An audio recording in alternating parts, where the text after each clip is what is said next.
DMD के chief Vijaykant का हुआ इंतकाल।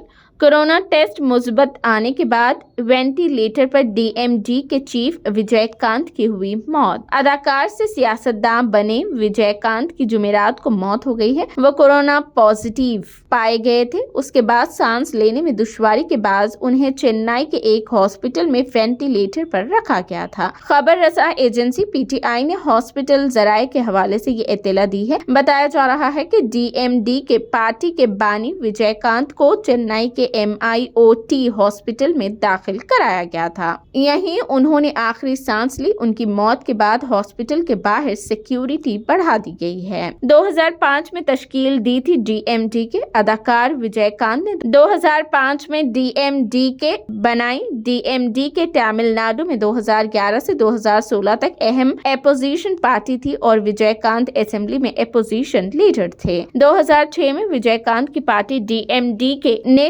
तमिलनाडु की तमाम 234 सीटों पर इलेक्शन लड़ा था, लेकिन विजयकांत अकेले ही इलेक्शन जीतने में कामयाब रहे। बाकी तमाम नशिस्तों पर उनकी पार्टी के उम्मीदवारों को शिकस्त का मुंह देखना पड़ा। ताहम उस इलेक्शन में उनकी पार्टी को 8.38 वोट मिले थे। 2009 के लोकसभा इंतखाबात में भी विजयकांत की पार्टी के साथ ऐसी ही सूरत हाल हुई, जब पार्टी ने रियासत की 40 में से 39 लोकसभा सीटों पर इलेक्शन लड़ा, लेकिन एक भी सीट नहीं जीत पाए। विजयकांत की पार्टी ने उन दोनों इंतखाबात में किसी पार्टी के साथ इत्तेहाद नहीं किया। 2011 में विजयकांत की पार्टी ने 41 सीटों पर इलेक्शन लड़ा और 29 सीटें जीती। इस इंतखाब में डीएमडी के जयललिता की पार्टी AIADMK के बाद दूसरी पार्टी के तौर पर उभरी। विजयकांत अपोजिशन के लीडर बने। ताहम उसके बाद उनकी पार्टी 2016 और 2021 के असेंबली इंतखाबात में एक भी सीट जीतने में कामयाब नहीं हो सकी। इसी तरह 2014 और 2019 के लोकसभा इंतखाबात में डीएमडीके के एक भी सीट जीतने में कामयाब नहीं हो सके।